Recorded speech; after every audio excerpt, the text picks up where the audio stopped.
machucar tua vagina. Filé teu capateta, ela muita putaria. Filé teu capateta, vou machucar tua vagina. Tua vagina, tua vagina, tua vagina.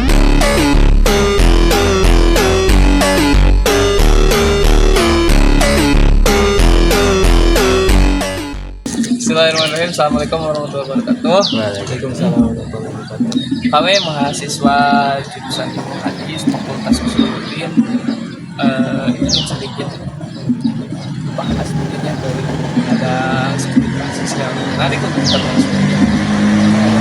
Dan saya menemani beberapa mungkin ke depan untuk membahas kasus ini.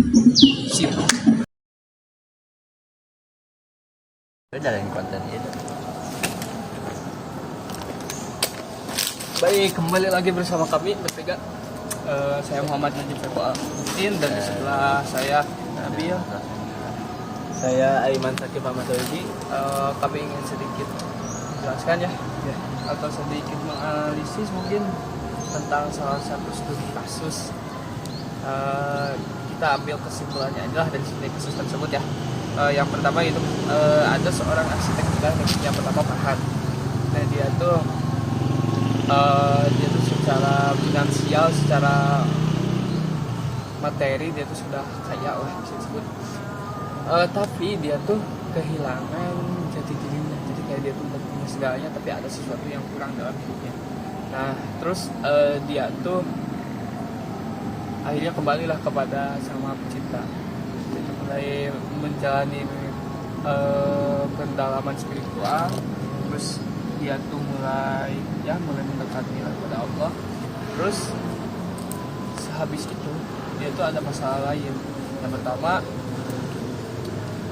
dia tuh disuruh kayak bukan disuruh dulu.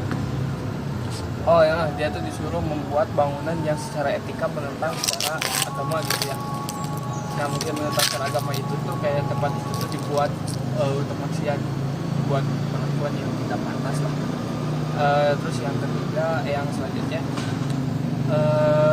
tentang dia tuh di waktu istirahat dia tuh kayak bertentangan dengan stafnya yang berbeda agama, kayak tempat untuk dia beribadah kayak di kafe orang lain, atau ya istilahnya dia berebut tempat beribadah dengan stafnya yang berbeda keyakinan itu. Nah bisa kita simpulkan nih dari empat kejadian dari studi kasus tersebut ada 4 masalah. Yang pertama Farhan kehilangan jati dirinya.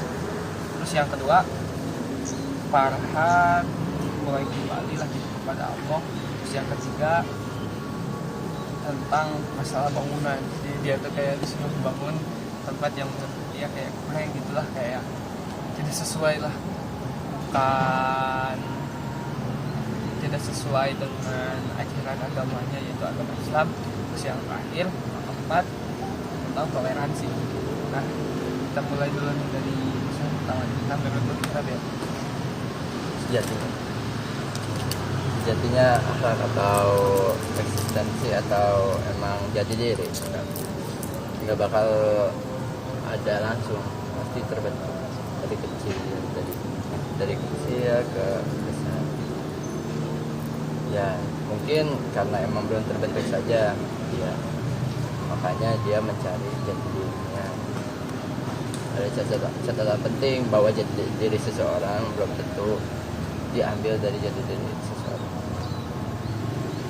mungkin bisa disebut jadi kayak mulai mencari lah apa yang kurang dalam hidupnya. Kayak istilahnya itu kayak kalau dipadatkan dalam motor nih, kayak motor tuh ada beberapa komponennya yang rusak mungkin, kayak dalam diri kita terutamanya ya. Dalam diri kita tuh yang rusak tuh bukan yang rusak sih, bagian yang terpenting dalam diri kita tuh kayak hati. Mungkin di hati itu ada kerusakan. Dari Aiman gimana yang pendapat singkatnya nih? Kalau dari saya, si Farhan ini dia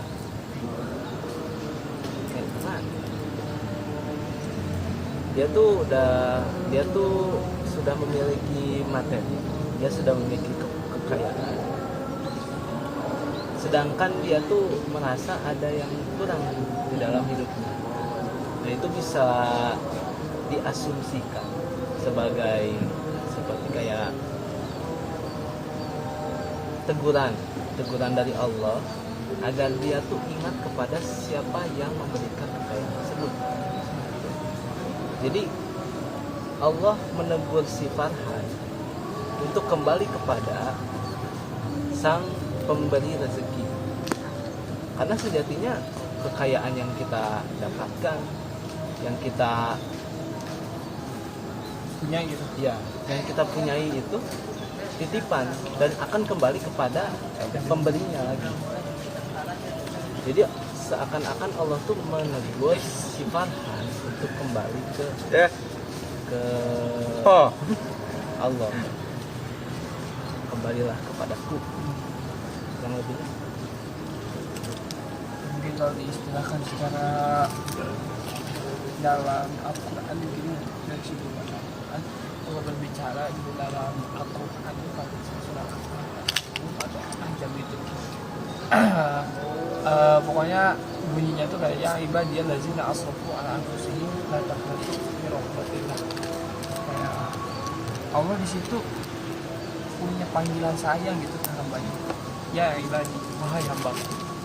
Allah di sana berbicara bukan wahai hamba-hambaku yang berzina, bermaksiat, yang pokoknya yang bahkan malaikat pun geleng-geleng lah gitu ke sikapnya, ke maksiatnya gitu.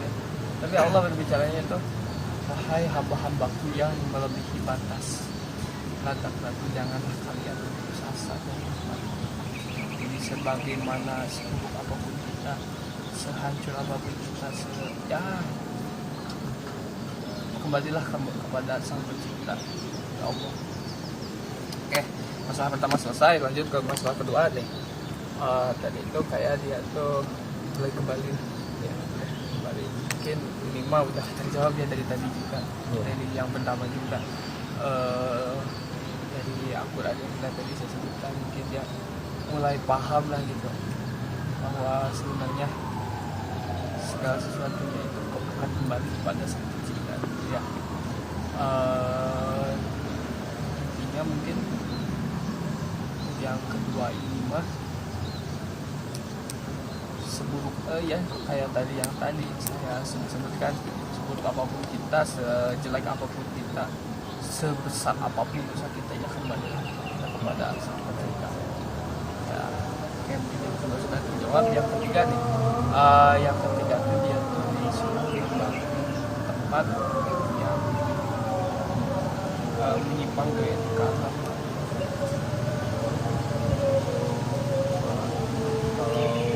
Saya sih yang itu ya, yang tadi permasalahan si Farhan ini sebagai arsitek, terus dia diberi pekerjaan untuk membangun, mendesain bangunan yang belum tentu fungsinya apa dan belum tentu, masih ambigu itu fungsi bangunan untuk apa. Bisa jadi bangunan itu disalahgunakan dan malah bertentangan dengan aturan agama. Kalau menurut saya juga masih kurang paham ya kalau masalah kita menyikapinya bagaimana. Tapi menurut saya pribadi, kita kerjakan dulu aja. Kalau emang belum jelas bangunan itu untuk apa, ya kita kerjakan dulu aja. Disuruh mendesain, kita desain. Disuruh kita membangun, bangun aja dulu. Kalau belum tahu bangunan itu untuk apa.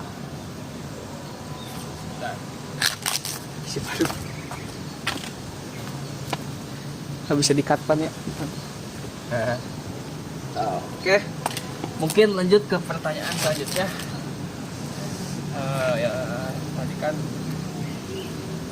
sudah dijawab ya, berarti yang pertanyaan ketiga itu kita harus tahu dulu nih, atau mungkin bila mana kita belum tahu nih bangunan tersebut difungsikan untuk apa, ya kita boleh terima aja ya.